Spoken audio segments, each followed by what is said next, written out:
Hello दोस्तों। आज आप लोगों का सॉलिड स्टेट चैप्टर स्टार्ट करेंगे, जो कि ये वीडियो रेगुलर चलता रहेगा।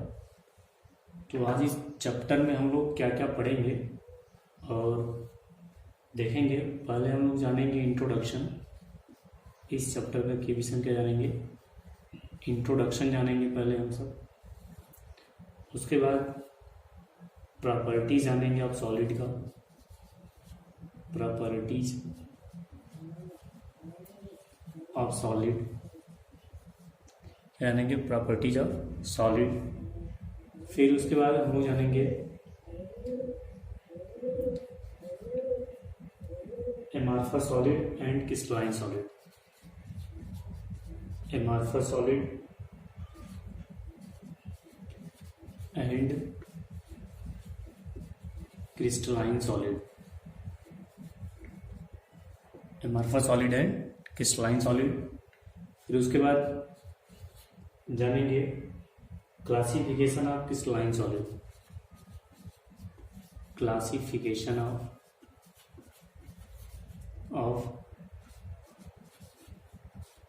Crystalline solid, crystalline solid.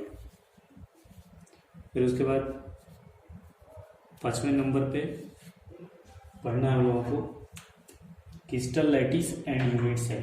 5वें नंबर पर हम लोग क्या पढ़ना है, crystal lattice, crystal lattice and unit cell, crystal lattice and unit cell. फिर 6वें नंबर पे हम लोग स्टडी करेंगे number of atoms in a unit cell, number of atoms in a unit cell, unit cell. बारी बारी से हम लोग हर टॉपिक के इस विषय में स्टडी करते हुए चलेंगे। तो पहला हम लोग टॉपिक पढ़ना पड़ेगा, इंट्रोडक्शन वाला पार्ट जानेंगे। फिर उसके बाद जानेंगे प्रॉपर्टीज ऑफ सॉलिड। फिर उसके बाद जानेंगे एमॉर्फस एंड क्रिस्टलाइन सॉलिड। फिर क्लासिफिकेशन ऑफ क्रिस्टलाइन सॉलिड। फिर उसके बाद जानेंगे crystal lattice and unit cell. फिर उसके बाद जानेंगे number of atoms and in unit cell. फिर उसके बारे में स्टडी करने के बाद फिर आगे पढ़ाएंगे। फिर उसके बाद पहले शुरू करते हैं इंट्रोडक्शन पे, सॉलिड होता क्या, सॉलिड होता क्या है। फिर उसके बाद प्रॉपर्टीज के विषय में जानेंगे।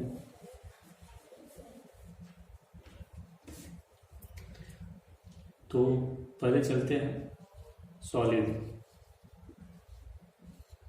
सॉलिड तो सॉलिड होता है क्या है, the substance which have, the substance which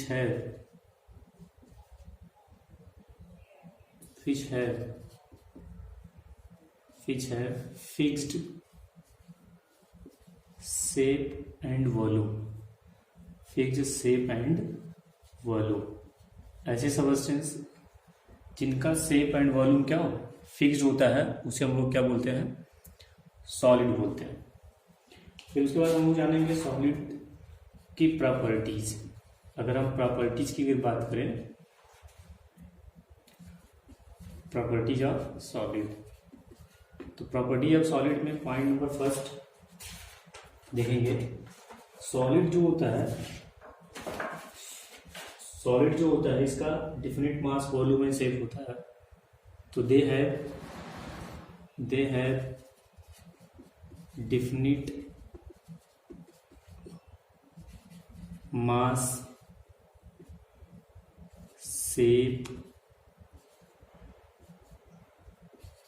and volume, shape and mass and volume.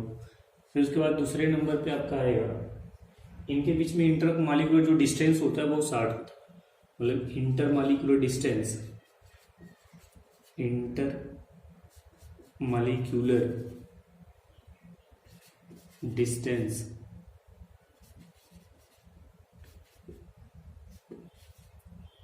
Is very short. तीसरे नंबर पर अगर हम बात करें तो इंटरमॉलिक्यूलर जो फोर्स ऑफ अट्रैक्शन होता है वो बहुत हाई होता है। Inter molecular force of attraction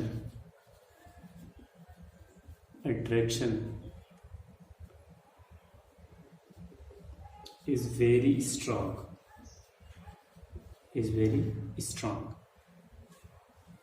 तो ये सब 3 प्रॉपर्टीज है।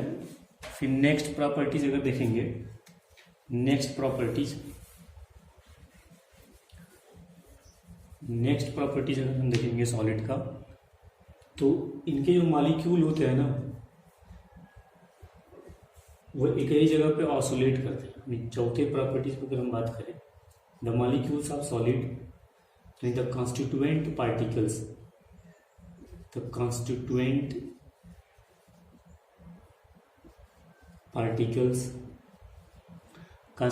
पार्टिकल्स बोले क्या होता है? तो एटम होता है, मॉलिक्यूल होता है, और क्या होता है? आयंस होते हैं। Atom, molecules and ions are can oscillate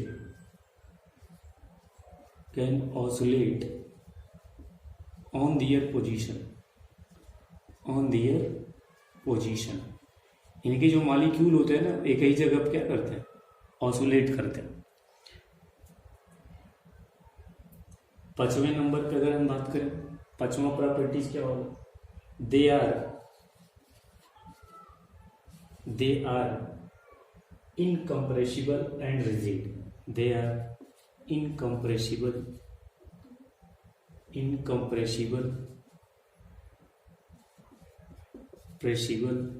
and rigid। इनके जो मॉलिक्यूल होते हैं वो क्या होते हैं? इनकम्प्रेसिबल होते हैं और रिजिड होते हैं। सॉलिड की ये 5 प्रॉपर्टीज होती है मैक्सिमम। तो हम लोग जान गए सॉलिड की मॉलिक्यूल, इनका जो मास होता है, different mass, shape and volume होता है। इनका मास, शेप और क्या होता है? वॉल्यूम फिक्स होता है। इंटरमॉलिक्यूलर फोर्स ऑफ अट्रैक्शन बहुत शॉर्ट होता है, मतलब बहुत शॉर्ट होता है। फिर उसके बाद देखेंगे इंटरमॉलिक्यूलर फोर्स ऑफ अट्रैक्शन क्या होता है? स्ट्रांग होता है। फिर इनके मॉलिक्यूल जो होते हैं वो इनकम्प्रेसिबल एंड रिजिड होते हैं, और कॉन्स्टिट्यूएंट जो पार्टिकल होता है वो एक ही जगह पे क्या करते हैं? ऑसिलेट करते हैं। तो ये प्रॉपर्टी ऑफ सॉलिड हो गई। फिर उसके बाद हम देखते हैं कि सॉलिड कितने तरह के होते हैं। तो हम लोग सॉलिड जो पढ़ते हैं वो जनरली 2 तरह का पढ़ना है। पहला पढ़ना है क्रिस्टलाइन सॉलिड, और दूसरा पढ़ना है क्या? Amorphous solid. नोट्स और पेन लेके बैठेंगे आप लोग, जिससे कि नोट करते रहेंगे, नोट्स बनता रहेगा। तो types of solid,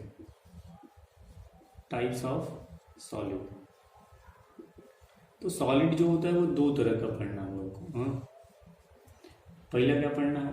amorphous solid, और दूसरा पढ़ना है क्रिस्टलाइन सॉलिड। तो पहले हम क्रिस्टलाइन पे बात करते हैं।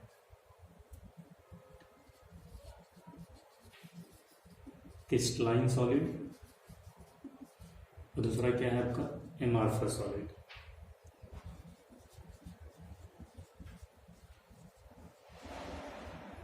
एमॉर्फस सॉलिड, पहला क्रिस्टलाइन सॉलिड, दूसरा क्या है? Amorphous solid. अब आइए इनके डिफरेंस को देखते हैं। पॉइंट नंबर फर्स्ट, ये रेगुलर शेप में होते हैं। अगर इनके अरेंजमेंट ऑफ मॉलिक्यूल जो होता है वो रेगुलर मैनर में होता है।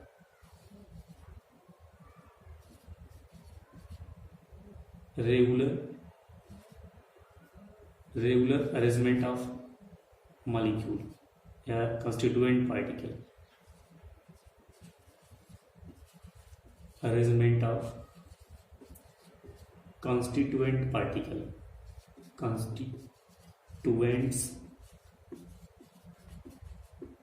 पार्टिकल। इनके जो मॉलिक्यूल होते हैं ना, पार्टिकल जो होते हैं वो क्या होते हैं? रेगुलर मैनर में होते हैं, कंस्टिट्यूएंट पार्टिकल। लेकिन इनके जो मॉलिक्यूल होते हैं क्या होते हैं? इरेगुलर मैनर में होते हैं। क्या होते हैं? इरेगुलर मैनर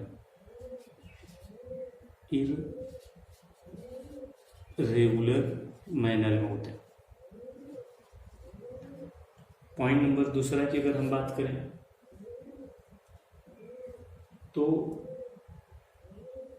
इनकी मेल्टिंग एंड बॉइलिंग पॉइंट जो होती है मेल्टिंग एंड बॉइलिंग पॉइंट जो होता है ना, वो क्या होता है, हाई होता है। Melting and boiling points are high. और इसमें क्या होगा, melting and boiling point low होता है। मेल्टिंग एंड बॉइलिंग पॉइंट क्या होता है, are low, are low.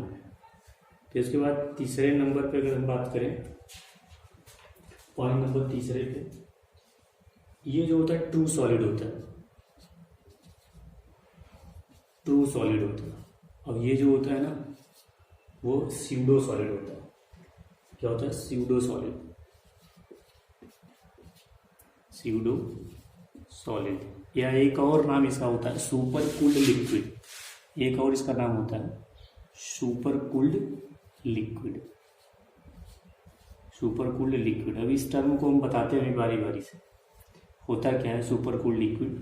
Point number चौथे की अगर हम बात करें, पॉइंट नंबर चौथे की अगर हम बात करें, तो चौथा जो पॉइंट है इसका, ये जो होता है ना, एन आइसोट्रॉपिक होता है। An isotropic, an isotropic in nature. ये आपका एन आइसोट्रॉपिक नेचर होता है। ये जो होता है आपका आइसोट्रॉपिक इन नेचर होता है, आइसोट्रॉपिक इन नेचर होता है, आइसोट्रॉपिक इन नेचर होता है। अब इसका मतलब देखिए क्या होता है, आइसोट्रॉपिक नेचर और एन आइसोट्रॉपिक नेचर का मतलब क्या। तो आइसोट्रॉपिक का मतलब और अनआइसोट्रॉपिक का मतलब क्या होता है, इसको हम रफ करते हैं। आप लोग नोट कर लीजिएगा वीडियो को पॉज करके। आइए देखते हैं आइसोट्रॉपिक नेचर क्या होता है।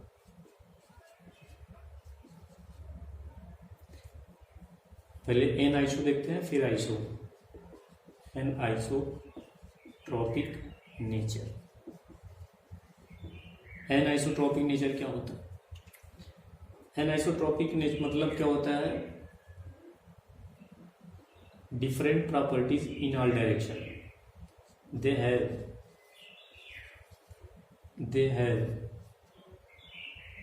different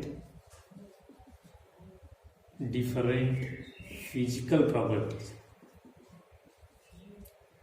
physical properties such as electrical conductivity,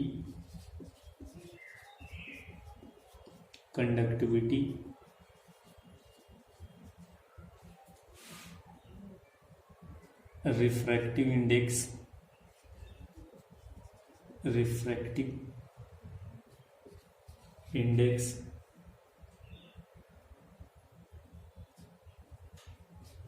etc in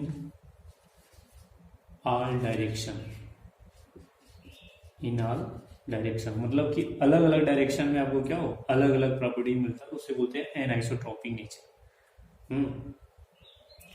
लेकिन आइसोट्रॉपिक नेचर क्या होता है,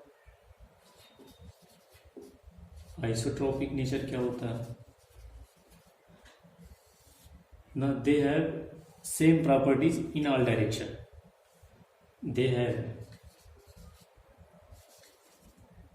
they have same physical properties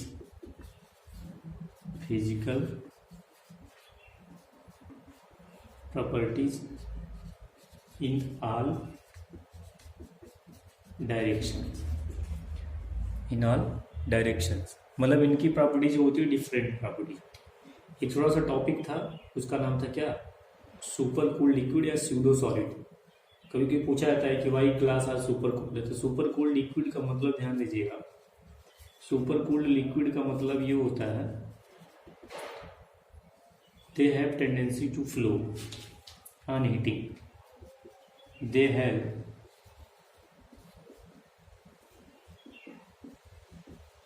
tendency to flow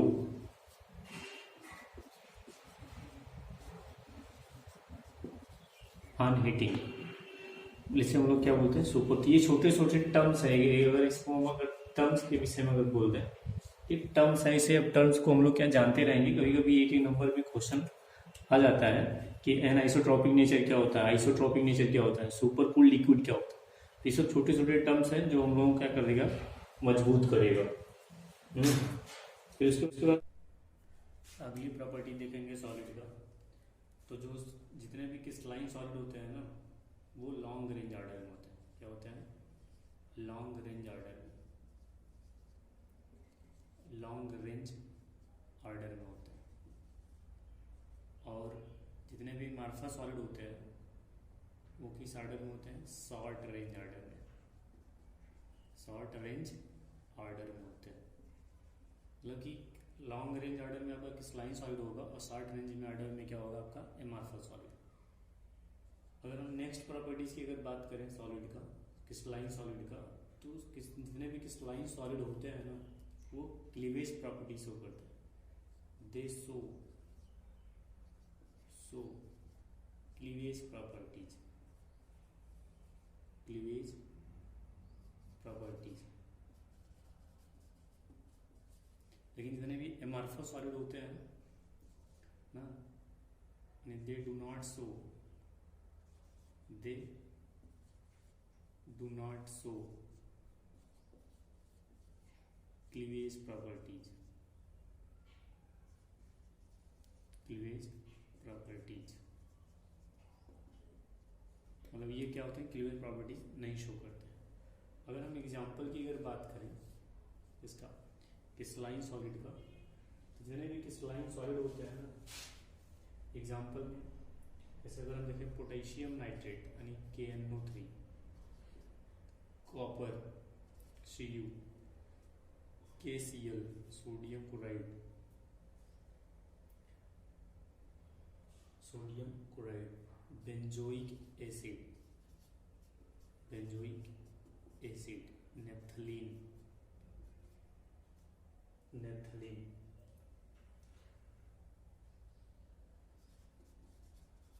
naphthalene, ये सब जो होते हैं ना, वो क्या होते हैं आपके?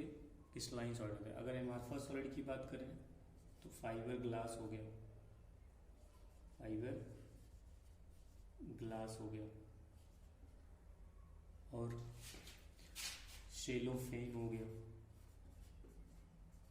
शेलोफेन हो गया, रबर हो गया। ये सब जो होते हैं आपके क्या होते हैं? एमार्फस सॉलिड होते हैं। मतलब जितने भी प्लास्टिक अगर बोल सकिया जाए, जितने भी प्लास्टिक्स होते हैं सब क्या होते हैं आपके? सब प्लास्टिक जितने भी होते हैं सब एमार्फस सॉलिड होते हैं। ETC इतना याद रखेंगे। तो ये तो आपका डिफरेंस हो गया। बाकी जो क्लासेस होंगी वो आपका कल चलेगा।